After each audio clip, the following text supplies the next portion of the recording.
Dun, dun, dun, dun, dun, dun. Hey, everybody, welcome to another episode of Fandalorians. We're, of course, diving into Chapter 20, The Foundling.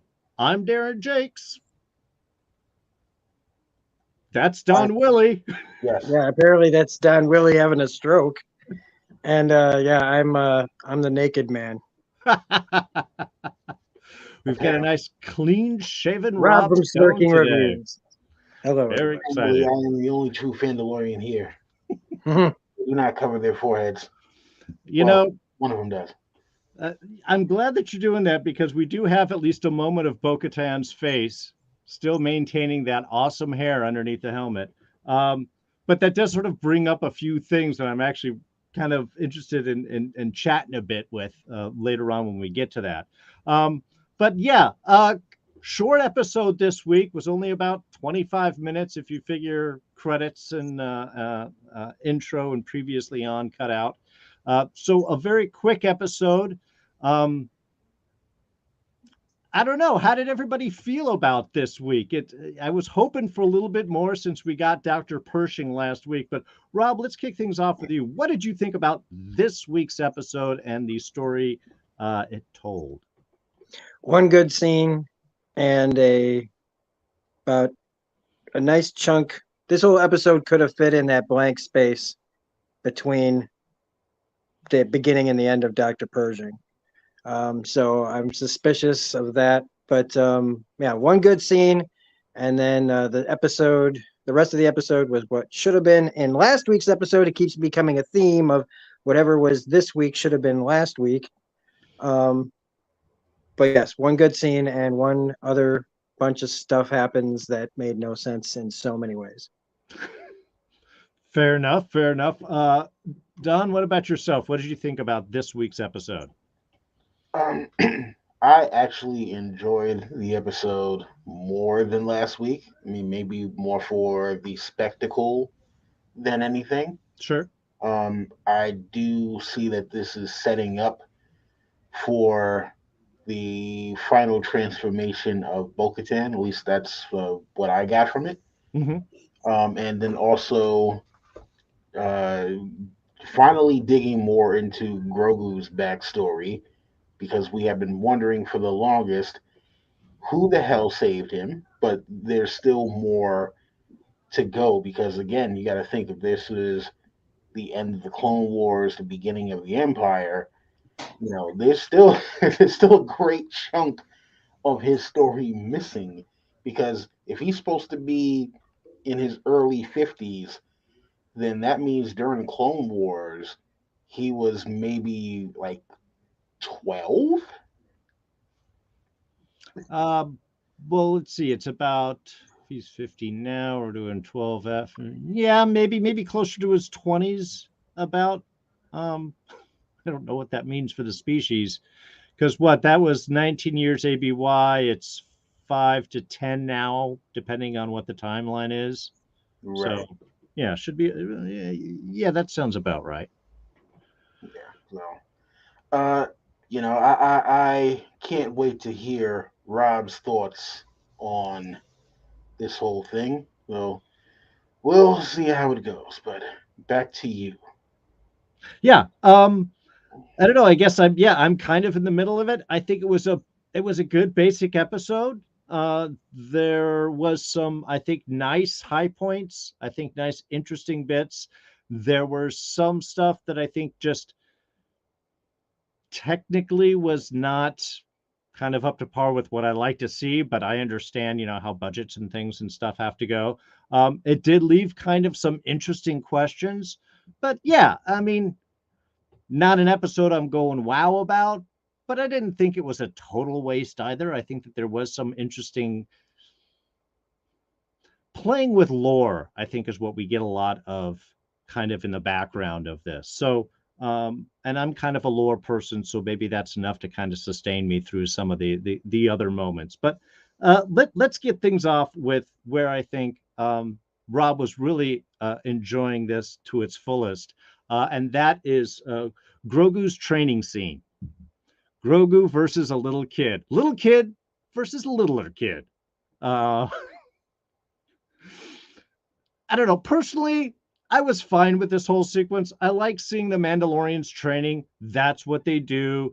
And Din kind of bringing Grogu in to so on.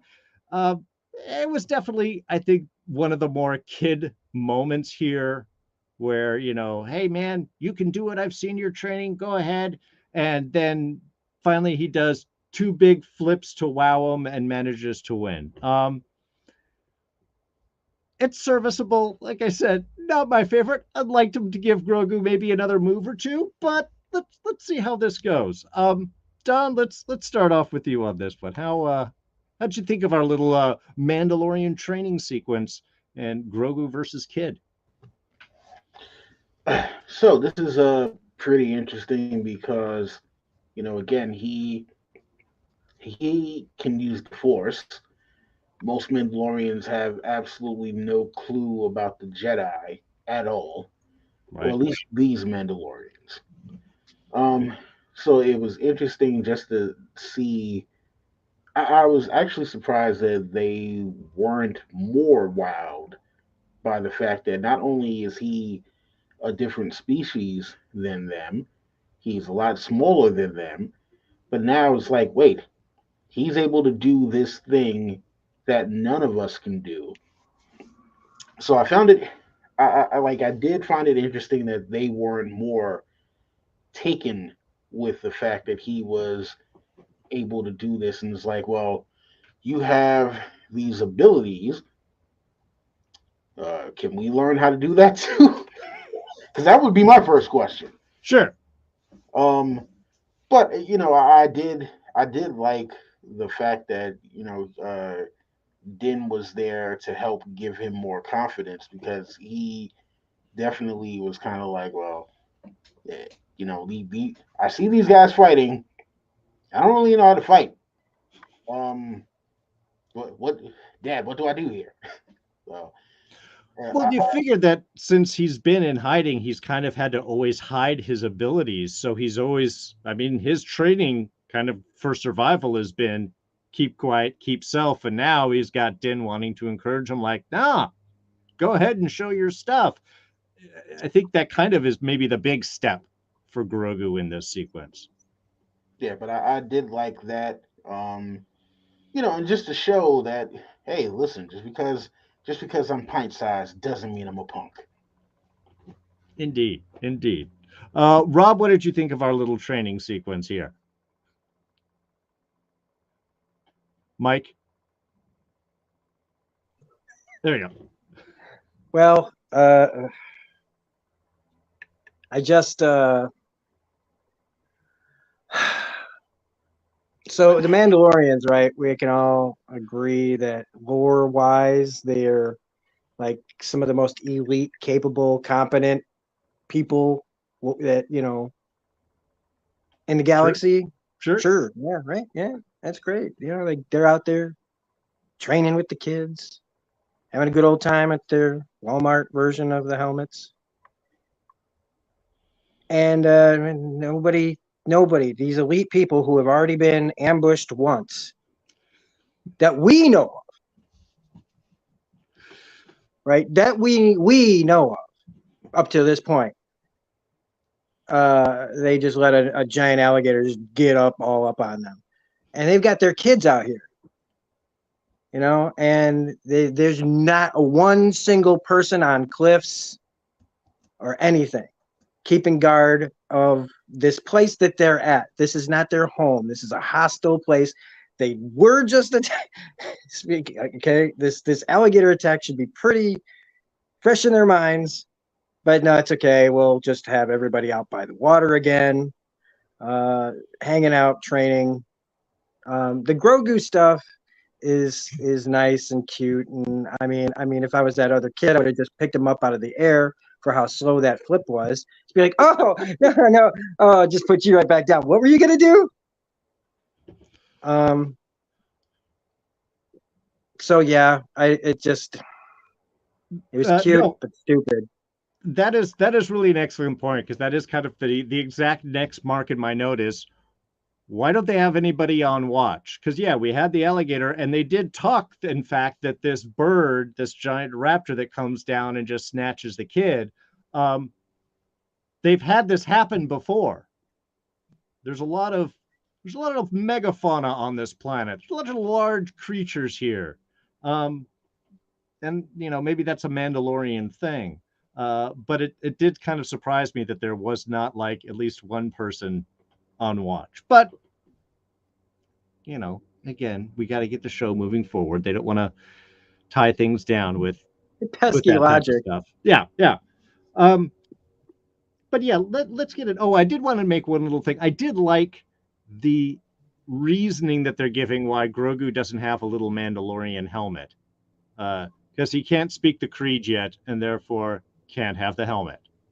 There you go. That's perfect. That allows him to be all face-free and cute in camera for at least another few seasons, I'm sure. Even though Please just get him out of that potato sack. That's all I ask. Well, he is getting a nice little armor piece. We'll get onto that. A nice little addition to his suit.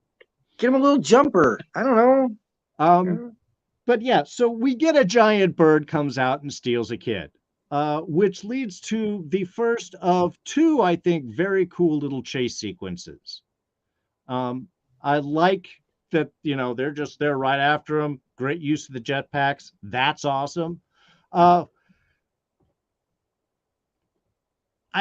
don't know. I'm split in the idea of like, look, I'm glad these jetpacks aren't like forever jetpacks that you could just move around whenever you want or whatever. The fact that they have kind of a limited use, I kind of like that. On the other hand, running out of fuel seems to be used as a plot device a lot. And maybe I'm just sensitive to that with this particular show, with Star Wars in general. But yeah, what did you think about this kind of whole bird sequence and attack and what's going on with why the Mandalorians picked this planet to hang out with? Me first? Yeah. Well, again, like you said, it's nice to know that they live into some kind of like, when somebody just keeps emptying the bullets without reloading, so it's like, it's nice to see that there is such a thing as low fuel in their tanks. They got to get back. Right. But then, she's in a ship. That was right awesome. Behind it. Yeah, but she's right behind it. So just keep going. Just go after it. I got that they actually just ran out of fuel and didn't have, but the ship? Well, no, the jetpacks. So they were kind of like left. Great. Yeah. So Bo-Katan's behind the bird in the ship. So just keep following in the ship and you get there and then you get the kid. End of the episode. I mean, and so they come back and that's when we get the whole, this happened before. And oh, by the way, it also kills them. Also, okay, up until the end of this episode when it's revealed what was really going on with the bird, like why wasn't the bird just there? Like they go back and they spend all this time and they're like making a plan. All right, I'm getting ahead of myself. Sorry. Yeah. It's let's get to Don's bit on this and then we can jump back because I'd rather just kind of deal with the whole bird thing in general and then we can talk about the flashbacks and then the kind of final scene. I think it'll flow a little easier that way. Don, what did you think of our whole bird attack sequence and that whole bit? So I think because Bo-Katan didn't want to take the risk of possibly hitting the child or, the raptor dropping the child and her not being able to save it was the reason why she didn't just, go after it when she could have. So, as she stated later on, like, hey, our best tactic here is stealth. So I think it was like, hey, well, you know what? At least if I can track the raptor to its home, then I can go back and can get the rest of the crew, and we can do what we can to save the child from there. So while I do understand Rob's point, I'm gonna have to disagree just because I think that, for this particular instance, she she was trying to play it safe because the last thing, like, they know how important foundlings are to the future of the Mandalorian people. Mhm. So anytime that you have a situation where a foundling has been captured, you want to do everything in your power to get that foundling back because that is the next generation. So I think she was just trying to play it safe as much as she possibly could. And that's why she decided, okay, you know what? I'll track it to where it is. Hopefully, it doesn't kill the kid before we can get back. You know, Mhm. get the kid, kill the raptor. Everything is bazanga. And yeah, this is the way. Yeah, I mean, I kind of leaned that way. I got the impression that the jetpacks had run out, so they landed and they were just watching the bird go away. And then Bo kind of came up, getting, in my opinion, like the best Star Wars shot of the whole episode. That setting sun with the bird there and the Bo-Katan ship, and there was all kind of like being bled out by the light from the sun. It was just one of those super cool little shots that I totally loved. Uh, and yeah, I think for from Bo-Katan's position here, yeah, she doesn't want to take the responsibility all on her own. It'd be better to have help here.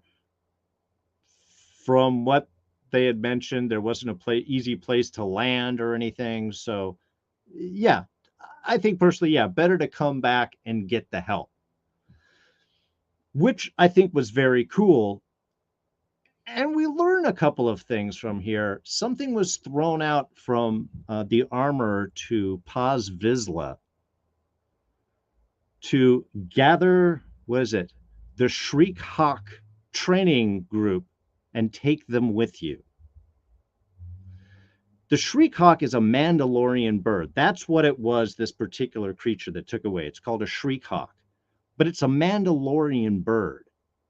We know they're not on Mandalore, but this has to be a place that is somewhat associated with Mandalorians. More so, specifically for Clan Vizsla, that is their sigil. It's also the sigil of Death Watch. So later on, when we get them pulling the kids out, pulling the little baby chicks out, they've already kind of give a hint that they have been trying to train these creatures, which I think brings us back to a lot of the old kind of Mandalorian ways we keep finding on. We've got the sigils showing up. We have the whole discussions later on with Bo-Katan changing hers up. Um, so this is kind of, again, this is one of those bits where there's some cool lore that's dropped in and amongst the rest of the just kind of like meeting episode. Um, so I was good with them personally going back. I was good with them getting the group and doing it all right. I do have issue with you spending the night and going in the morning because that kid should totally be dead at this point. But Don, what why did they spend the night? Why didn't they go right after the kid? I mean, it's better to hunt at night, I get during the daytime, but do you think that was a good choice? Yeah, that seemed a little odd to me because, again, uh, if this kid is possibly food, you don't know that they're going to that they're actually going to keep the kid alive, and especially not knowing that she had hungry mouths to feed either. Sure. You know, they've only ever seen the actual raptor, the mother raptor. So yeah, that was just one of those things where it's like, huh, interesting. Uh, but I probably wouldn't have made that same choice had it been me. Fair enough. Fair enough. Rob, what did you think about this whole little setup and journeying? And I mean, we had a nice campfire scene, but I think the big problem is that this is a live action cartoon, and all the things that that I can just let go of and have suspension of disbelief for, like the cartoons, is much easier. So watching, like something that should be a cartoon play out in live action, I think messes with my brain, because Sure. I have to think, yep, oh, that's right. This dialogue and this plot, this is all for kids. So I need to start maybe cutting it a little slack. It's very hard, though. It's very hard to make that disconnect between animation and live action sometimes. And that's what's coming out, I think, here, because my whole basis of like talking about her chasing it down and everything all comes from the fact that this thing has your kid and it's probably dead. He's probably dead. He's dead. And you guys are standing around making plans. Like we have 25 minutes to do it. And I'm like, so I have a hard time grasping this logic outside of, oh yeah, this is what they do in a kids show. The kids, they can make up any reason to do anything on a cartoon, so it's okay.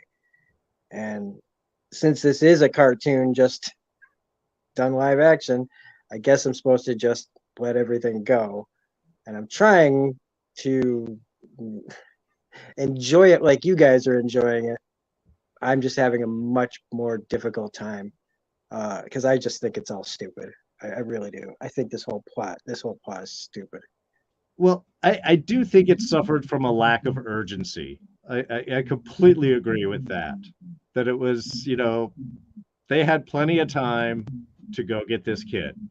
Um, the action sequences and all of that are great. It's how we get there that just, I'm like, okay, if this was a cartoon, I'd be fine with it. Why am I not okay with it here?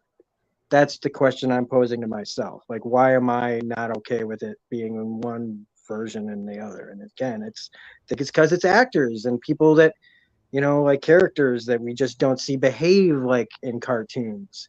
right. There are rules still. And so they're wanting both rules to apply. And I think that just logic in my brain is just fighting that. So Well, like and I said, as far as like if I was reviewing a cartoon show, I'd be like, yeah, this is great. They're gonna go after it. I can't believe how they did all this stuff and using the jetpacks and everything. And so like just insert that there, I guess, because I mean I do feel it like when I'm sitting there watching it and enjoying it for that aspect, but at the same time, the logical part of my brain just goes, this is still stupid. well, and I think you kind of hit a point because this isn't just a foundling. This is Paz Vizsla's son. We find out in this. Um, and I appreciate in some ways the reverence that at least he gives to Bo-Katan. That's one thing around the fire is like, how do you eat with this? We all go our separate ways, but she gets to stay by the fire because she's leading the group, and it's Paz Vizsla that tells her that, which I think is kind of a cool thing, you know, seeing that this is someone who is leading the party to go rescue his son. On the other hand, while he obviously shows a lot of urgency once we get to the top and up to the nest, up until that point, again, he isn't at any point pushing like, no, we shouldn't spend the night. We should go now. Um, so I think yeah, that urgency shift kind of changes things.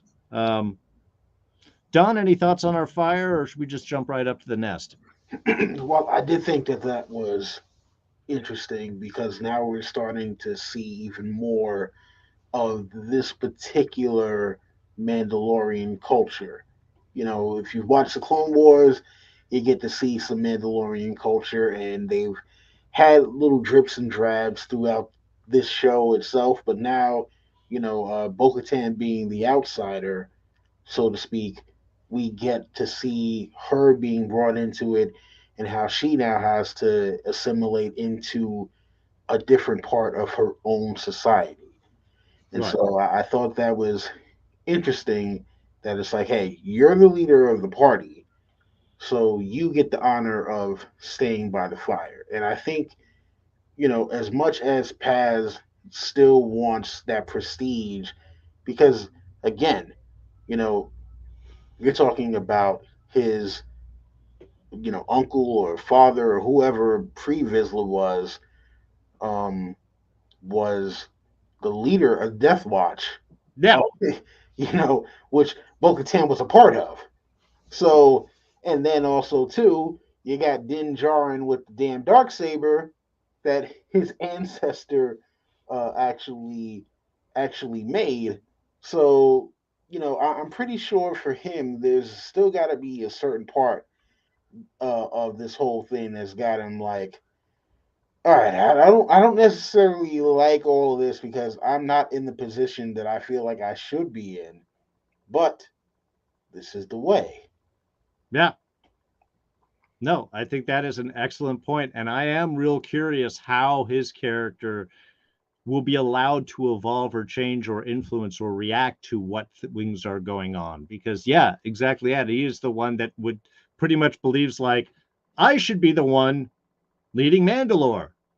And yet he keeps getting put in this position where, man, other people are kind of doing a better job than you. And not in a dick way, in just the way. So yeah, I'm very curious about this. This does bring up some interesting questions about the problem with the whole helmet thing in a larger social context. I mean, even honestly, from a tactical standpoint, everybody going off to eat by themselves, a little easier to pick them off. But that kind of separation prevents a certain kind of camaraderie, I think, as well. So I'm curious, just again, how this may lay out down the road and how Bo-Katan may influence this covert or vice versa. But we'll get to that at the end, unless anybody's got any quick thoughts on that. We can get right to the nest. No, okay.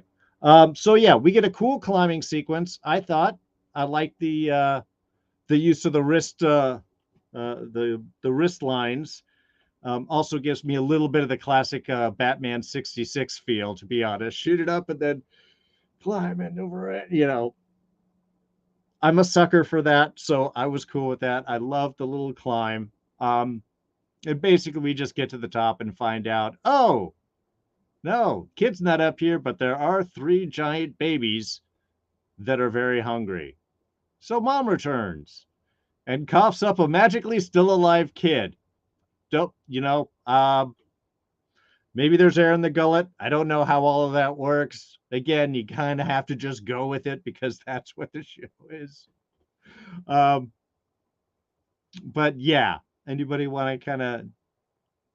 have any particularly strong feels about our nap scene? Again, I think we got a great chase scene after that, and I love the dynamics how that was all done. I do like that they actually showed him getting thrown up. I thought that was pretty cool. I mean, that's true. Yes, and it gives them that out that, oh, this creature was probably out getting as much food as possible inside of it, so that it had, because it's got 3 babies at home, and that kid would just be a snack for the 3 of them. Mm-hmm. Although I just rewind the part where the kid's coming out, so it looks like he's getting eaten again, and that makes me laugh. Don, thoughts on our nest sequence? Yeah, so I mean, as soon as I saw the whole thing with the heat source, I was like, yeah, no way that's the kid. I'm like, it's a nest, it's a giant bird. Yeah, there's at least one little chickadee in there. Turns out there were 3 of them. Yep. And it was a little jarring to see Paz's son, get regurgitated that way. Because it was like, all right. I mean, and plus also the fact that he only had the helmet. He didn't have the rest of the Beskar armor like the adults did. So it was kind of like that one scene kind of threw me off because I'm like, wait. No, the rest of them with the full armor, we've seen them, get swallowed, and we know why they survived. He's only got the helmet. Maybe the Shriek Hawk's whole gullet is designed to keep the prey alive so it can make sure that it's fresh when it's finally eaten. I mean, again, I don't know the biology of it. Oh, so this is more Szechuan style, huh? This, You know, you the eat the. youngins have to learn to get fresh meat, and sometimes it takes a while to get them from where you capture them to where your nest, I guess. Hmm. But the whole thing. He's probably like a pelican, right? He's got some little, like There you go. when you stash some meat in the side of your mouth for later, you know. You know what? I will never look at pelicans the same. I have not looked at pelicans the same ever since I saw one video of a pelican on a beach, walks up to a seagull and just swallows it whole. And the whole, like, it was that, and then this one thing with a cuttlefish devouring an octopus, like seeing the seagull in the pelican's gullet doing all of this. I was just like, you know what? I didn't even know that they were kind of semi cannibals like that, but alrighty then. Next time I see Finding Nemo, I'm going to be looking at it through a whole different eyes. I think Dude, whatever you do, don't look up birds eating other birds. You will never look at a bird the same. I swear to God. they're upset ex-dinosaurs. Okay, they used to be the biggest thing on the planet. Now they're tiny, but they get to fly. But they're still the dinosaur temperance.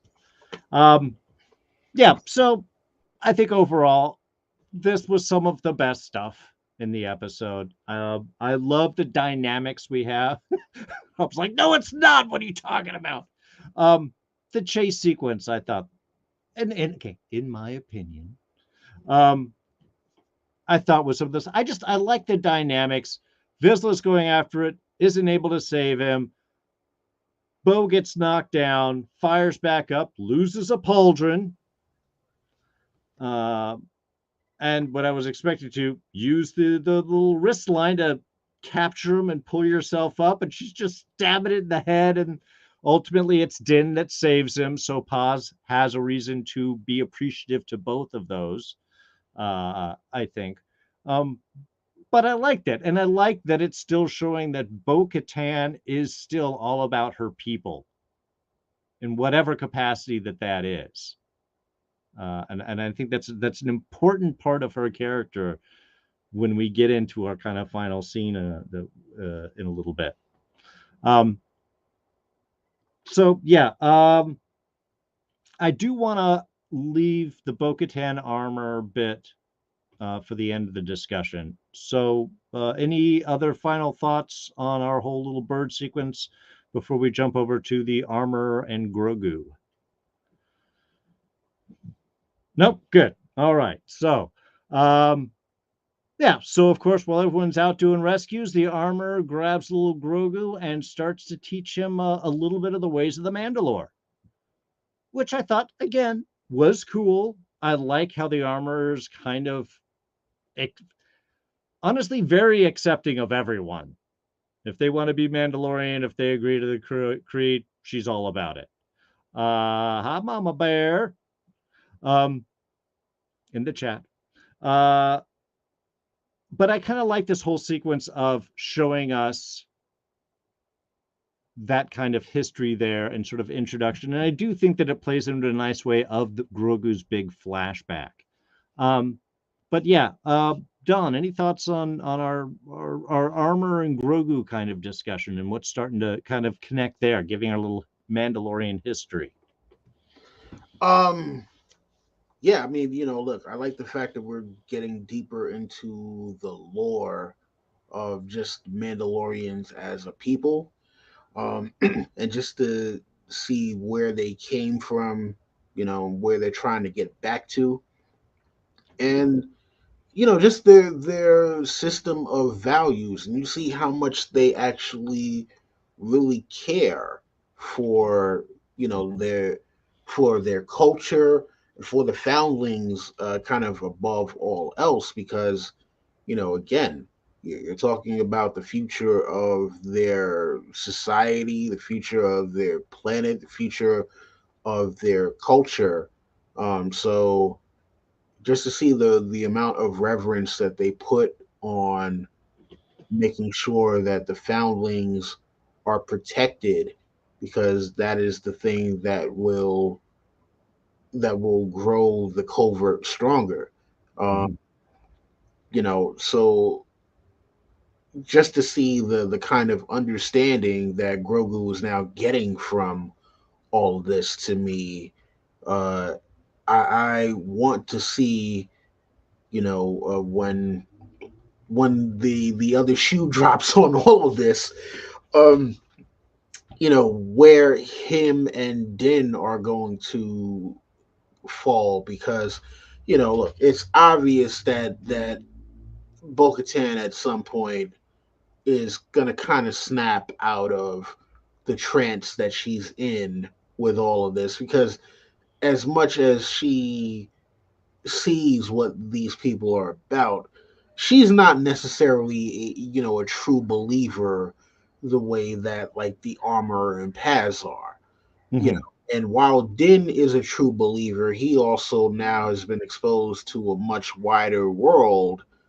Um, so now him having Grogu there, at some point there's gonna be a time where the two of them are gonna come to a crossroads, and they're gonna have to figure out, A, uh, do they stay together, and B, whose side are they going to be on when the inevitable Mandalorian civil war comes?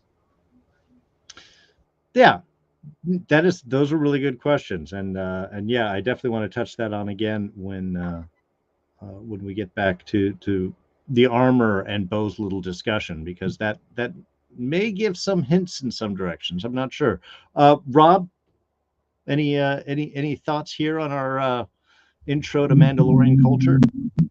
I mean, this is the good, to me, this is the good stuff. This is the conversations about the lore and where the story is really going.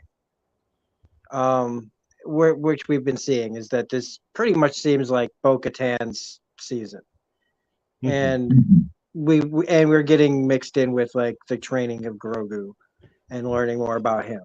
Um, because I think we spent a good amount of time with Din, and now it's like we need to start seeing the payoff of, well, if he's not going to be a Jedi, what's he going to be? That kind of thing. Right. And so this is all good stuff. I do like this. I don't really. I think Don said it way more than better than I could right now, with a lot of the stuff that we've all seen on like Clone Wars and Rebels and things like that. It's I'm just really happy that you guys are being able to take so much out of something and appreciate it, so that I can kind of see it from your perspective, this episode from your perspectives, um, and learn, appreciate it a little bit more because of how much you're taking out of it. And I'm going, okay, maybe if I can look at it a little bit more like that, instead of just like, because it's just a lot of noise around what this plot really is, and all the bells and whistles and the action scenes and the chase scenes are all great, but like again, I want the important stuff should be in the actual dialogue with these characters, especially about this serious stuff about rebuilding this whole culture from the ground up. Um, and so this is where the true strength to me of an episode like this, that to me has a lot of problems, actually does get right. Right on. Okay. Yeah. I totally agree with that. I think that ev- that's one of the reasons I really like these discussions, even when we have disagreements on certain things, is because sometimes it really starts to show us different points of view and ways of seeing on things, or appreciating being able to come back and go, oh, okay, I can see that through a little bit different now. I always get a lot more out of these after talking with you guys and everyone than I usually just have them all by myself. So that's always really cool. Um, well, what that kind of does is gives us our kind of intro to our little flashback sequence of Grogu's evening during Order 66, which, as Donna talked about, we hadn't gotten a whole lot of.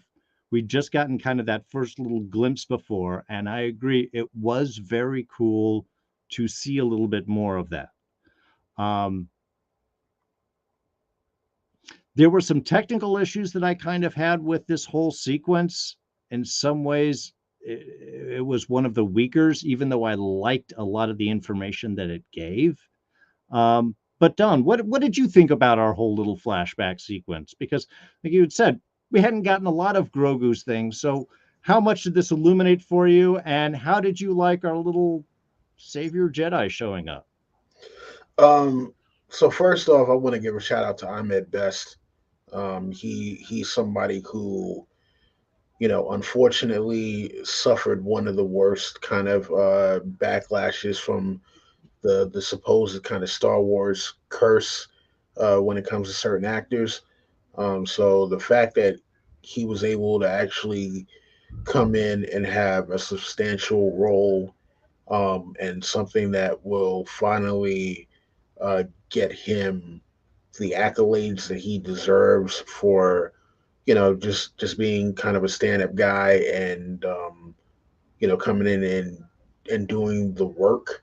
um I tip my hat to the gentleman for that, Yeah. because you know what, after the experience that he had after the prequels, he could have just been like, you know what, I'm good. I had to deal with all of this harassment for the past like 20 years. uh yeah, he could have just been like, you know what, I'm good. I'm done with anything having to do with Star Wars at all. So I think this was a nice little personal redemption for him. But getting back to the actual story, this is something that we have wanted to know since since season one, episode one. Because you got a kid here, and it's like, wait, all right, he's same species as Yoda. He was trained at the Jedi Temple, but we know Order 66 happened. How did he escape? So it was good to actually see, and again, it's like the younglings are very analogous to the foundlings from the Mandalorian culture. Right. As the younglings are the next generation of Jedi, and you see that even during Order 66, they're like, hey, you know, do what you can to protect the younglings.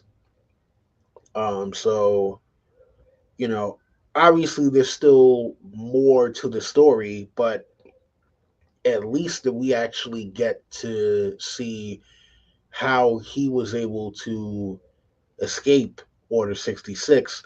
Um, I still want to know how it is that he came to be such a hunted individual, in terms of the point where you got bounty hunters after him, and not just like one or two, but the whole bounty hunters guild is after him.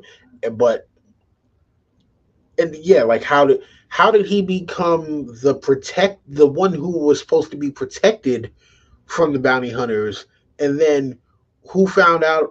How did they find out about him to be like, oh, okay, well, cool. We got this little thing here that's got a high M count, because we don't say the whole word. uh, uh, yeah, so just how did he get mixed up in that whole thing? So that's another part of the story. But you know, it to me it was good to see a different perspective on Order 66 as well, because we've only ever seen uh, you know small bits from Clone Wars with Right. flashbacks, right?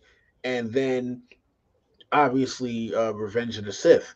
So just to kind of see the wider story, because it was kind of crazy that like they're chasing after this Jedi.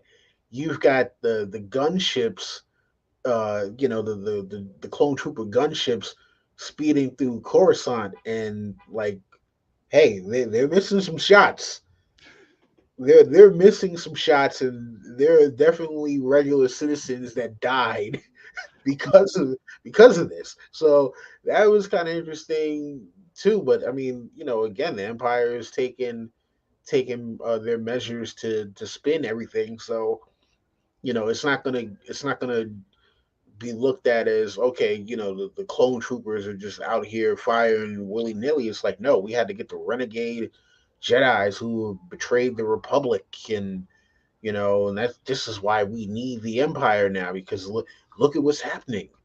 So that it's interesting to see how all of that kind of coalesces and and how it moves um the story forward and just how you get these different um nuances of things that we didn't actually get to see before. So Right. enough of me with my rambling on. I will throw it back to you guys. Yeah. Yeah. Let's toss to you, Rob. What did you think of our little flashback sequence, and what did it illuminate for you? Um, but this was my favorite part of the episode. Um, and going off of like, I'm glad what that you started getting into like, why is this kid so and I that made me think for a second. I mean, uh, they wanted his blood, right? And it was about cloning, right? So maybe it's not just like his count, but also his species. If he's like like kind of an amphibian based race, kind of, maybe they can procreate, reproduce very fast, and maybe get to full term quick. But their age, right? They're slowing down. They talk about a little bit of time for you is a long time for someone else. So maybe they're also talking about longevity in some of these clones that they could create. All the things that not just his force powers, but his DNA. I think is very important to this part.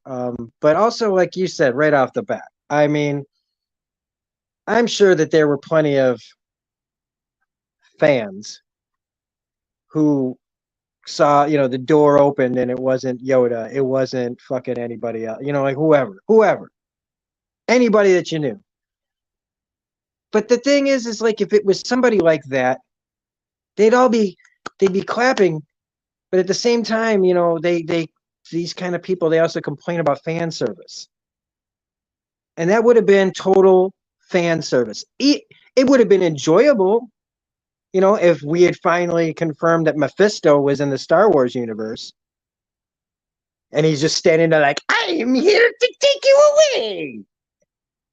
No, I mean, but if it was like Mace Windu with, robot hands or something, I don't know. But like, it just rings less true than when you do something like this, which is not just give the guy who's one of the, couple of people back then that really took so much heat for taking an acting job, reading the lines, going, doing all sorts of crazy motion capture work and the kind of stuff that, like, yeah, we would all like jump at the chance to do what he did and we'd take the same kind of heat. But like, this was them saying to him and to us that like cut the, like we're making good with this guy. We're not just making him a Jedi. Like isn't he actually the character? Isn't he actually off of a game show? Yeah, the That game show like is a fictional Jedi played by Ahmed Best on a kids game show has now become a fictional canon Jedi in Star Wars universe played by Ahmed Best, who is Jar Jar Binks. That is crazy. That's like some Kevin, 6 degrees of Kevin Bacon kind of like thinking around like, why did they do this? So big, you had to do this to this to this to this to this to this. But it's still like it's nice to see them like give this guy something after all this time and make him like being able to use 2 lightsabers at once. Um, that just for somebody who doesn't like the character of Jar Jar Binks, this was still like nobody. I never wanted the guy who played him dead. You know what I mean? Like, so it's just it's these people that just again call themselves fans, that they probably are throwing at this in people's faces as we speak on some other stream somewhere else about how awful it was that they just threw this just just so important moment, when really it's not that important. It's more important is the journey, and the journey just takes it through this guy who would have been, because if you think in his game show host character, if he was a real Jedi, he'd be involved with the younglings. So it all still makes sense.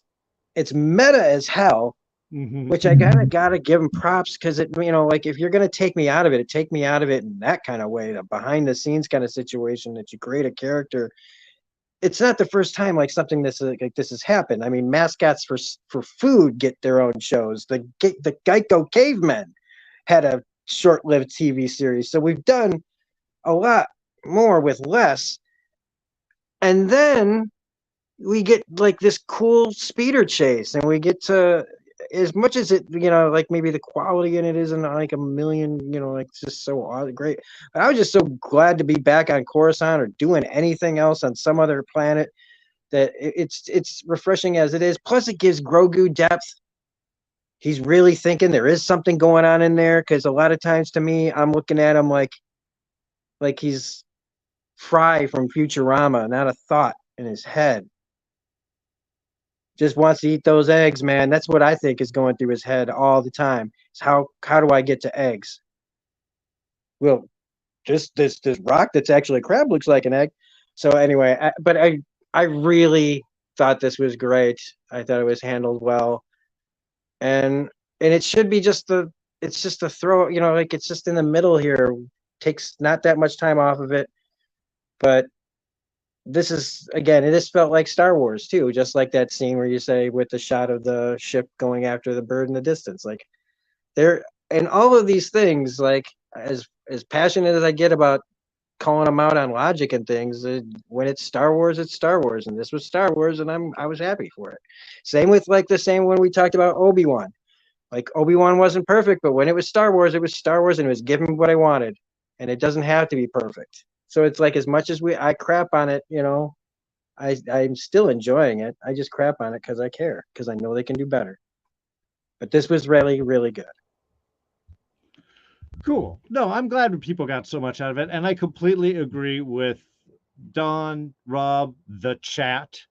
Ahmed Best was a victim of early horrendous fandom.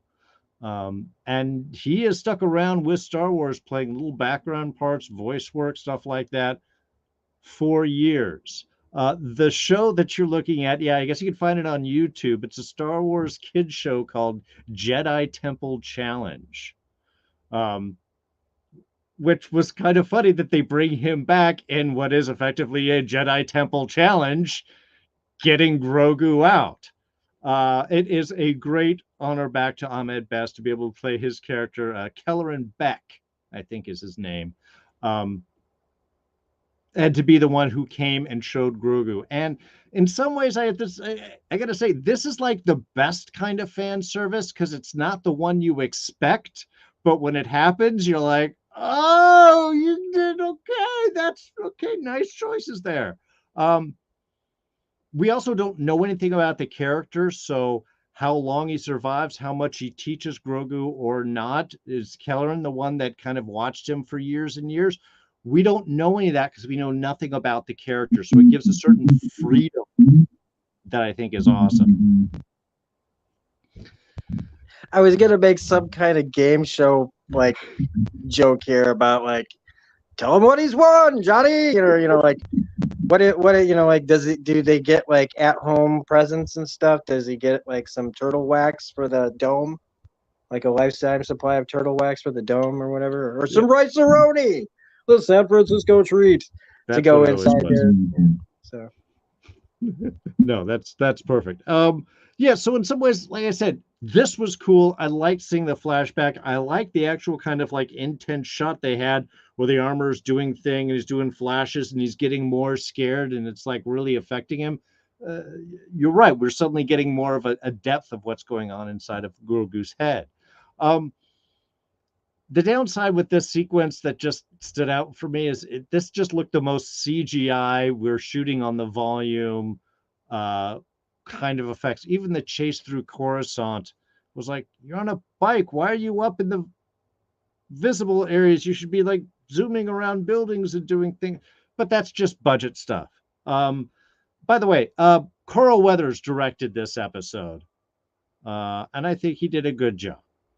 I enjoyed the work, like I said, for most of this. I think there were some very cool moments in here. I think they would just, this is just one of those where you have your technical limitations, budgetary limitations on how much that you can do. I don't blame it. I just have to say that of the sequences, this is the one that looked the cheapest. Is that the word that I'm looking for? I'm not sure. The one least polished. I did kind of wish when he landed, I like that that's the Naboo that are rescuing, that are behind it. We get kind of a little Amidala connection in with that, which I love. I kind of wish that he had just like landed, jumped in the back, and they took off, as opposed to all the guards coming out to have a little quick gunfight with the stormtroopers before he could run up and do the same thing and fly away. Again, small, just it just would have looked cooler that way to me, as opposed to the back and forth. But I really did appreciate them giving us this kind of insight into Grogu's past, and hopefully kind of signaling a little bit more that we're going to dive into this with. Then let's wrap things up then with our armor Bo-Katan scene, because we have Bo-Katan coming in, having lost the pauldron, saving the Foundling. The armor fashions her a new one, which starts kind of an interesting little back and forth. Bo's very focused on the whole Mandalore sigil, asking if she can have that as well. Because she's already got the Night Owl on the one shoulder. Can she now have the Mandalorian, which is very strongly connected with this covert, definitely with the Mandalorian people. Armor says so much. It belongs to everyone. And we get her little reveal. What if I told you that I saw a real mythosaur? We talked last week about how she was kind of holding this to her chest as a possible, this is her power move. And now she lets the armor, the head of this covert, know about it. Now, I'm not sure if the armor like really believed her, at least initially. I don't know, Rob, let's start with you. What were your thoughts on this little bit of revelation? Because I think it opens up a lot of possibilities, but I'm curious where you went with this. Well, for some reason, I'm sorry. I just got totally sidetracked when you were talking about the mythosaur. Just the name mythosaur. I was like, so does the mythosaur have like a hoard of unobtainium that it hangs in? Again, this is just basically all the directions it's taking. I mean, if she's slowly getting all the like work done, it's to me a symbol of that she's again just kind of solidifying in my head that she's the unifier of all the different cultures. She's gonna learn all of them. Like if they could, they'd have done it in a montage, but here we are. We're gonna go like probably to visit some other group at some point in the next couple of episodes, I would say, where she's gonna be a big part in bridging some gap and something else, and maybe she'll get a third sigil. Like, hey, I'm representing everyone. You know, like that's what I'm starting to get more and more out of this. Is that this is just leading us to the finale, which will be the big mythosaur thing, and I mean, this would also could be the place where she gets the Darksaber, is if Din tries to fight the mythosaur and fails and gets the thing, not, completely gets himself taken out of a fight so that she can pick it up, and it would be like he lost it to that thing. So maybe she could pick it up and fight it and win. And now I can't hear you because your mic is on. Said, yeah, it's the distributive power of ownership, you know. So that's it. That's all I got. All right. Don, what about yourself? Do you have any what did you get out of this? I'm curious. So what I got from it was she is to a certain extent starting to, be more attuned to the old ways. Like she was aware of the old ways, but she was like, yeah, that's the old ways. It's not how we do things now. But she is having sort of a religious conversion to a certain extent, but I still don't think that she is going to be as much of a zealot as, the armorer or Paz, uh, or even Din. So I think this is one of those cases where it's like, yeah, she's in, but I think there's something that's gonna. I still think there's something that's gonna wind up pulling her back just a bit. You know, um, and at the end of the day, she wants her position back.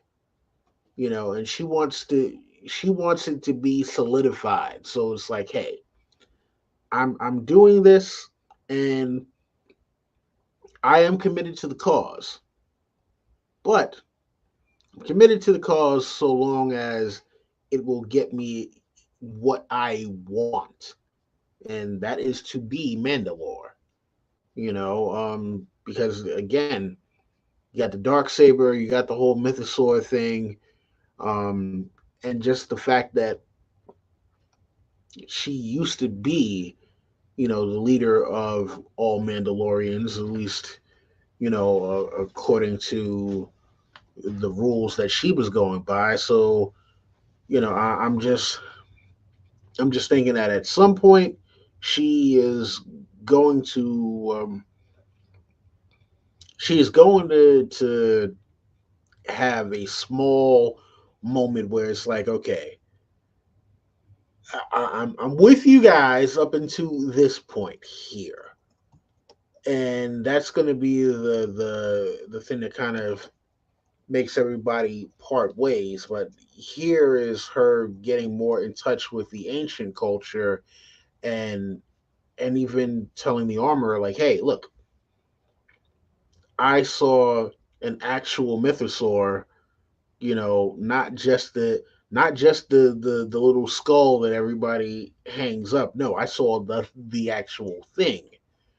Um, and so the armor, look, the armor doesn't care about all the political situations.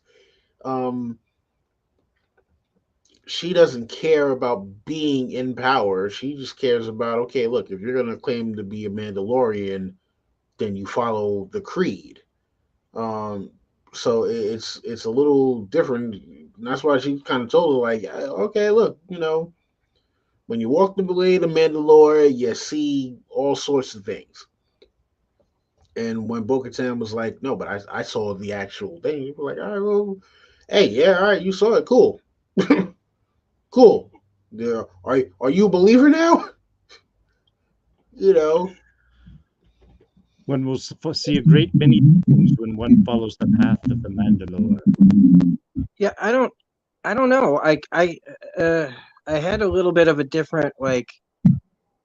You're saying that she still like really wants to be Mandalore. I kind of felt like, and maybe I'm just kind of interpreting a little bit wrong, but I feel like when we saw Bo at the end of episode 1 sitting there on the throne, and we've joked that she's been sitting there for a really long time, and I've kind of felt like what she was giving off, especially as when she had to go back for Din. um I saw somebody who she had her plan. She saw it all coming, like she was actualizing it all, and then it went nowhere, fizzled out, and she was left with all these people who she thought were going to be her supporters, all just abandoned her. And for her, I feel like this was her shooting her shot in her mind, and she lost like all faith in all of it. And then it's Din kind of and Grogu who get her to the planet. And she's still kind of like, and she's giving him a history lesson. And then she goes deeper. And it's literally almost like telling us she's going deeper into her past, into not just her past, but the whole. And she's, like I said, she's completely broken down now. She's lost all faith in all of it. And now it's her just slowly, like after being like, and it's happening fast at the same time because it's a show. So everybody's emotions are always cranked up to like, when somebody goes like has been totally loyal to someone and then says, "Oh, I can't help you this time," and they go, "What? You never?" You know what I mean? That quick reaction to somebody has, it's not normal. In a show like this, they gotta amp up those kind of feelings. So like her gradual rise back up is happening kind of fast, when it should take a little bit more time.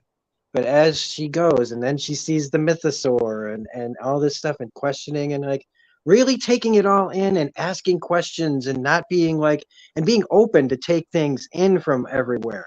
Now that she sees that she's not going to be attacked by these people and everything.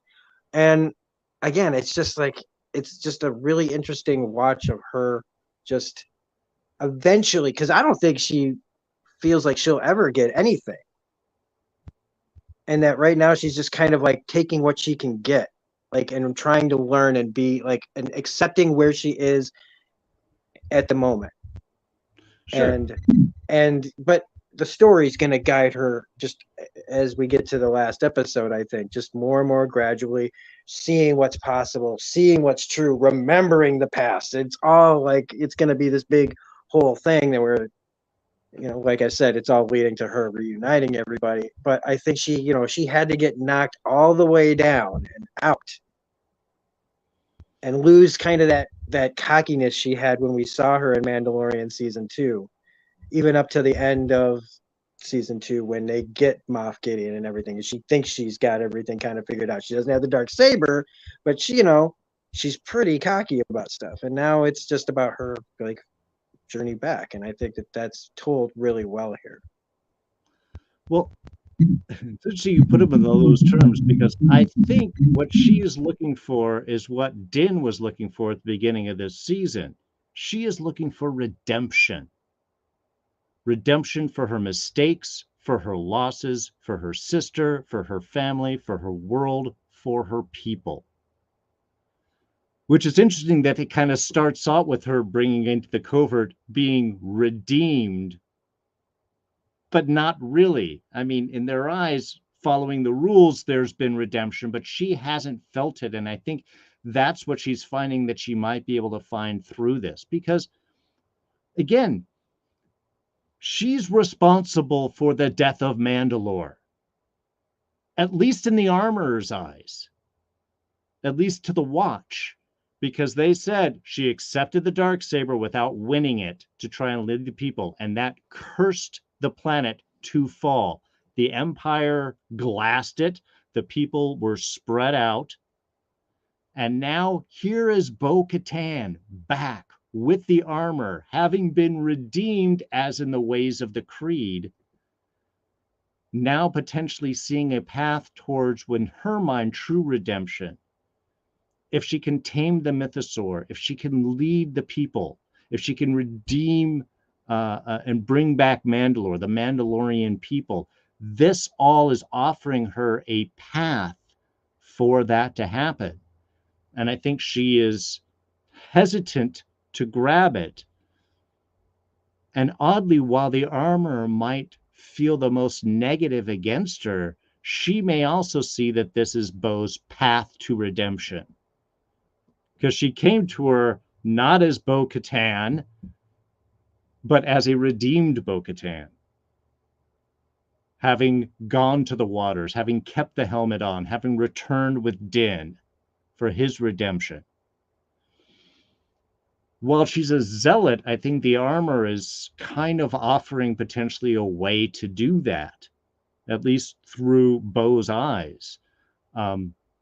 And I think that's what she's looking for. And that may be, in fact, the whole arc of this season is eventually Bo-Katan's redemption, Whether that's with the dark saber or not, I don't know, but I think it will definitely be on the back of a fucking mythosaur with the people around her going, she is, the Mandalore, which means she makes the way. So if she wants to fucking take her helmet off after that, she potentially could do that and change the way, because while the way is great for a small group of warriors, socially you can't. How do you meet people? How do you hang out? How do you create art? How do you kiss and snuggle with your loved one? I mean, we already got the joke back in season 1 that Mando does everything with the helmet on, even with his girl that ended up leaving on the prison ship.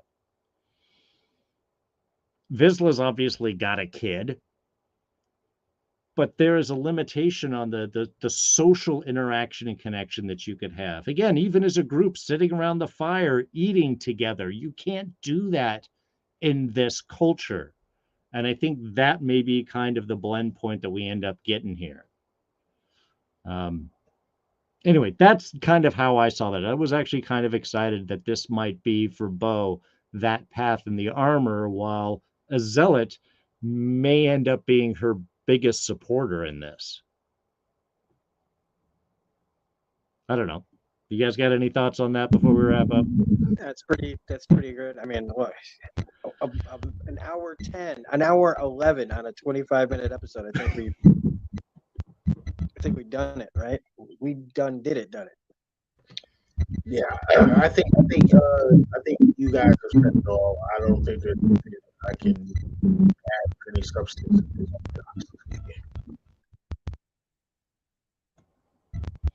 Yeah. All right. Well, you're right. I think we've gone long enough in with this particular discussion. I think we've covered everyone. We've had a heck of a chat going on in the background here. I want to thank Annette Louise for joining us. Mark over at Enchantment of Eternity.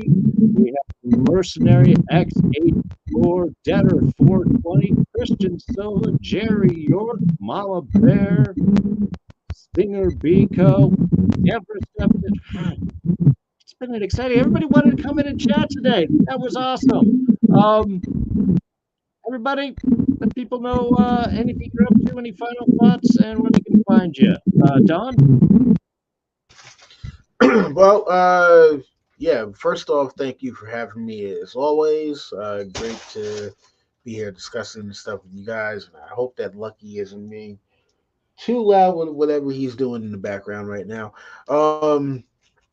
Yeah, you guys can find me here on YouTube if you want to check out some old Game of Thrones material at A Dawn of Ice and Fire.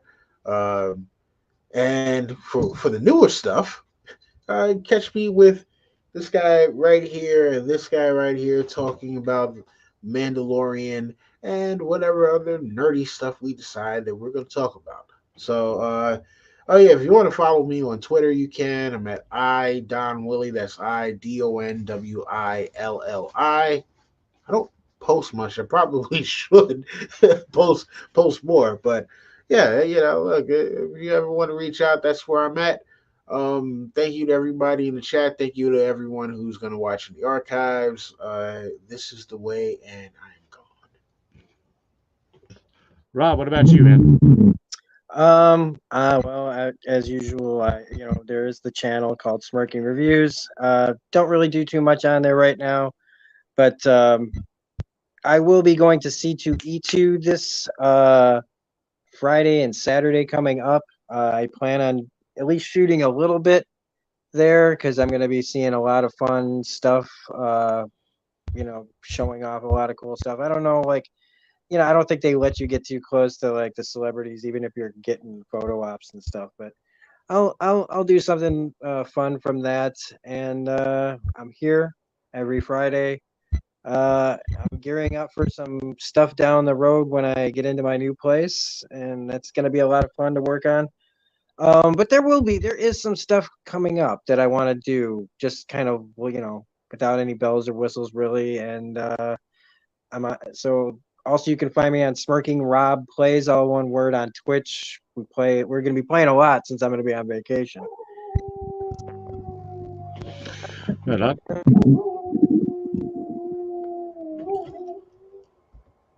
Sorry, my dogs are going nuts.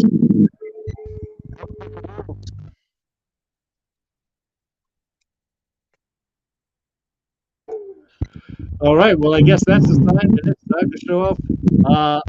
I'm D.